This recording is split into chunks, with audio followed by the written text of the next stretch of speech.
Hey Truth Seekers, it's Nathaniel here, and today I'll be doing a deck profile over my Hope and Holy Spirit Fearless Only deck. My Truth Seeker I'll be using is Link.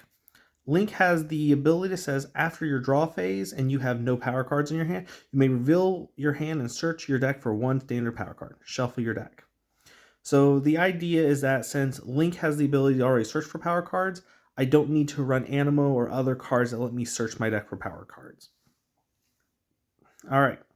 So I choose to run a minimal power card since I'm guaranteed to have one every turn. So I'm going to be running 4 Hope and 2 Holy Spirit. Holy Spirit Animo don't need a whole lot of power cards to activate, so they only need 1. So I choose to only run 2 Holy Spirit power cards. Alright. And then moving along, I have my equipment cards. I'm choosing to run 2 Scarlet Cores, so that way if my small group gets filled up, I'll be able to return it to my hand, or I can just use it to discard that Animo and search for another Animo. I have 3 story cards because I wanted to try out all the story cards that I could use this time. Giant Killer says you may search your deck for a Mega Cine and reveal it to your opponent, or if you're facing a Mega Cine, you can turn it to the owner and have them shuffle it back in their deck. My game against Carolyn, this card backfired on me because I returned her Mega Plus Fear Crow, and the Fear Crow Mega Plus just came back out next turn and made me, so I skipped 2 of my turns. Paused Maws says place this card in the active Cine spot, or next to it if it's occupied by another card. No opponent may reveal a Cine to you on their next turn. At the beginning of your next turn, remove this card as well as any other copies of Maws Paused from your hand, deck, or discard from the game. So you use this card to essentially stop your opponent from playing a Cine on you next turn. And it's just a blanket effect. Carolyn I tried to use mine more strategically, but it kind of ruined me because I didn't. And then for such a time, says reveal any number of Cines from your hand to your opponent and shuffle them back into your deck. You may then draw 2 cards for each Cine shuffled back into your deck in this manner. So that's just for some draw powers, because I chose to run a Cine strategy, which was defeat all my Cines. Selfish is my first Cine. It says, as long as this Cine is active, the fellowship bonus on your opponent's Animo may not be enabled. Lurukai, which has the ability of ambush, says during your setup phase, the Cine may be revealed to an opponent directly from your discard pile as if it were from your hand. I'm actually running 9 Cines, so having a Cine I can just discard and have it reliably later is really helpful, because I want my opponent to be defeating my Cines, so that way it can power up my other Cines. I have Venomouth. As long as this card is active, your opponent's Animo may not be activated in the same turn that they were added to the group or grown in their small group. This card is very powerful. I can see it going in basically every deck going forward. Dismayfly is really disruptive because it says as long as this Cine remains active, your opponent may not discard cards from your hand. I use this card to stop Carolyn from activating or from using her Stagnetics ability to discard cards to draw cards. And she also just kind of banked up a bunch of cards in her hand that she couldn't play. Grasshopper is actually really effective. Says as long as the Cine remains active, your opponent must decrease their score by 2 points at the beginning of their turn, but not below 0. Grasshopper is really good because he ends up just being a 10 that just sits there and whittles their points down as long as he's out there, which I was able to remove like 4 of Carolyn's virtue points from that. Tokro, who's a 12 defense Cine, and it says as long as this card is active, your opponent may not use any of their special power cards in their power pool to activate their Animo. I thought Carolyn would be using the Faith in Love. Well, she was using Faith in Love, so I thought she would be using Prayer. She was not using Prayer, which ended up making this guy just a big Cine, so he's not completely useless. Then I have Confirmillion and Fear Crow. Confirmillion says add +2 to the defense of this Cine for each Cine your opponent has already defeated. If your opponent has already defeated 4 Cines, he ends up becoming a +8, so he becomes a 14. Or he can become a 16 if they defeated 5 Cines already. But then they win if they beat him. So I probably wouldn't use him as my last Cine unless I was forced to. But Fear Crow says add +3 defense add +3 to the defense of this cine for each cine your opponent has already defeated. So at 4, he ends up being a 17 total, which I thought was really good because it's basically as big as a Mega. Or if you're at 16, he ends up being a 20. So sometimes that might get you there where your opponent can't get enough points to get over him right at the last second. But this also backfired on me because Carolyn was running Love and used Opapony Ultra to just play it while she was at 4 cities. So she just had to defeat this one as her 5th city and win the game. And then for my last one was my Mega, which was Lurukai Mega, which is a 14 defense city. Action, select up to one of your opponent's one Animo in your opponent's small group and flip it over. As long as the cine is active, that Animo may not be interacted with anyway. So basically, you just choose one, it goes face down, and then as long as this guy's out there, which he was out there a couple turns, and just paralyzed her Armorino level 2. So she couldn't grow it or anything. But after she defeated this guy, I played my Fear Crow, and then she like ponied and grew her Armorino, so it wasn't that great a value. Moving on to my actual Virtuous Animo, I have Bibsy. I wanted to try Bibsy out. He was actually kind of good in this deck. There was some clashing between some other themes going on, but I ran him because I ran Owlert and Draylight level 2, and I figured if I could grow grade Draylight level 2 or just use Owlert, I just looked at the top 5 cards, see what I would like, put my power cards away so that way I don't draw into them, and then I would play Bibsy so that way I could draw the cards that I did want to draw immediately on that turn. He ends up being a 3 for 1. So he says, when this card is played from your hand as your small group, you may draw 1 card for each animal in your small group besides this card. So he can draw you up to 3 cards, which is really good. Then we got Fos. Fos is a 1 for 3 or a 1 for 5 Hope Fellowship bonus. So he thematically went with the deck. I already talked to you about Owlert because of my combo with Bibsy, but he ends up being pretty beefy because he's a 3 for 7. Way better than the Owlert from Cross Trainers. And then for my win condition on my Holy Spirit, I have Draylight. Draylight level 3 is a 3 for 4. There's one time him being a 4 was bad because I needed Draylight and I had the Scarlet Cord. I probably would run maybe just one of the other one because overall, like a 3 for 4 is better than just a 2 for 1. But it also is a give and take value. He grows into Draylight level 2. Going forward, this Draylight level 2 is probably going to be the Draylight level 2 that people are running. And he says, when this card is played from your hand to grow Draylight level 1, you may look at top 5 cards of your deck, take one, and place the rest back in any order. Oh, I didn't realize he says take one. I was just looking at the top 5, putting them back.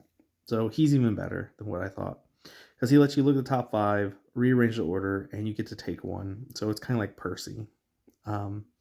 Percy level 1, but he grows. Anyways, this guy is better because the other one was a 3 for 7. This guy's a 3 for 8, so just value-wise he's better. But then his ability on top of that makes him even better. And then we got the Fearless Draylight. And he says, action, choose an animal in your small group, may search your deck for up to 2 growth stages of that animal and instantly grow into his level 2 or level 3 growth stage. Shuffle afterwards. So he's kind of a downgrade, in my opinion. He's now, just value-wise, so he's a 3 for 12. The original was a 3 for 13. But then the action is where it's kind of give or take. I like the Cross Trainers Draylight because you can grow him and instantly search your deck for +1 card. And it's any 1 card. And that's a lot of value. This guy's limited to what you have in your small group based on what he can get, but he will instantly grow that Animo to its maximum. So it can grow a level 1 into a level 3, or a level 1 to a level 2, or a level 2 into a level 3. It's really good value, and he's kind of like on the backside of Nico, where Nico grows Animo from your discard pile. He grows them from your deck, but he only chooses one. He doesn't choose all of them like Nico does. And I think I much rather have the value of the Cross Trainers Draylight. But I like this artwork way more than the other one. So it's give or take. One card that I know I am absolutely changing in this deck is going to be Aquilion Ultra. I hadn't got to play with this guy yet, and he ends up being a 1 for 10, which sounds great, but he has this ability that says he takes up 2 spaces in your small group and may not be activated in the same turn which he was added to your small group. I think he just needed one or the other disability, because him taking up 2 spaces, I get it, he's a 1 for 10.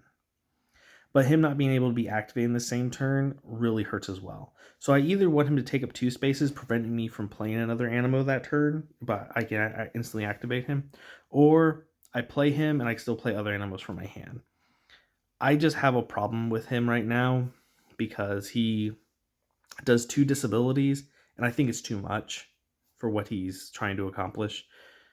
So I'm going to take him out, and I might end up running the other Aquilion Ultra that came out this set, because I'll show you what he does towards the end of the video. Next up, I got my Hope Animo. Squibble, level 1, is a 1 for 3 or a 1 for 6. Great value for the Fellowship bonus. Then, because I wanted to try him out, I decided to try out Dependaroo. 1 for 3 that you shuffle back isn't great. That actually kind of backfired on me. He grows in the Draylight level 2, which is a 1 for 6. Better value, better than the Calbeca line, but he's still kind of... I prefer the level 2 from Cross Trainers. And the level 2 from Cross Trainers is just going to be better all the way around, even though he shuffles a power card back, but he ends up becoming a 1 for 9 or a 1 for 12, which is amazing value. And then I got the Draylight level 3, which I honestly may or may not ever run the level 3 because the level 2 is better. Plus, we have a full art of the level 1 from Cross Trainers, so I probably will end up running that over this guy. But the level 3 says, once per turn, as long as this card's in your small group, you may choose to shuffle a card from your hand in your deck. If you do, draw a card. He's better than, say... Well, he's not. He has better value for being a 1 for 9. In a like the Socro, who's a 1 for 4, but does the same exact thing. But because that's a level 1 and you have to get to a level 3 to get this ability, the Socro level 1 is going to beat this out every time. I feel bad for this Dependaroo line. I'm probably never going to run him again, unfortunately. But he's not terrible value-wise because he ends up being a 1 for 9 with an ability. So, you know, he can still rank up there value-wise, but it's just not as good as, say, the level 2 from Cross Trainers. So, one less growth stage to get to the same value, just sacrificing the power cards. It's hard to beat that. Next up, I have the Hightail. Hightail's a problem. Hightail is a 2 for 9. You shuffle them both back. But once per turn, you can use its retreat ability, which is if this card's in your hand, you may choose to reveal it to your opponent and shuffle it back into your deck. If you do, draw 3 cards. The reason why I think this is a problem card is because every single deck is probably going to run 3 copies of this card, just so they can filter through their deck. But being a 2 for 9, it's going to be, you're going to see players not want to actually play this card. They're mostly just going to use it to draw 3 cards. I think at most it should draw 2 cards, but it's still really good. My problem is that it's going to be accessible to every deck and not just Hope. Next up is Percy. So Percy is a, from Fearless, is a 2 for 6 that you shuffle 1 back. Fair value for a level 1, but he is, we run him to grow him into Percy level 2. Percy level 2 is a 2 for 11, which is 1 hope, 1 universal. Came in clutch because of this Aquilion guy. Aquilion Ultra is a 2 for 10, 1 Holy Spirit, 1 hope, which is the only reason why I ran this universal Animo. But he has the ability that says, as long as this card's in your small group, you may remove 1 universal cost from your other Animo. Almost all my Holy Spirit Animo that like Owlert and Draylight, they have 3 costs. but you get to remove one of those universal costs off, making them a 2. And you get to remove the universal cost off of this guy to make him a 1 for 11, which is amazing. It's busted. It's really good combo. So Aquilion Ultra is definitely probably going to be premier in Hope and Holy Spirit decks going forward. Of course, they do have a lot of other options, so he might not see play, but he, like, you're looking at probably like anywhere from 2 to 3 power cards that you don't have to pay now because he's in your small group. And then you just top it all off by activating him last. So anyways, this has been my review of the Holy Spirit and Hope deck. So in the meantime, True Seekers, keep learning virtues and defeating cities.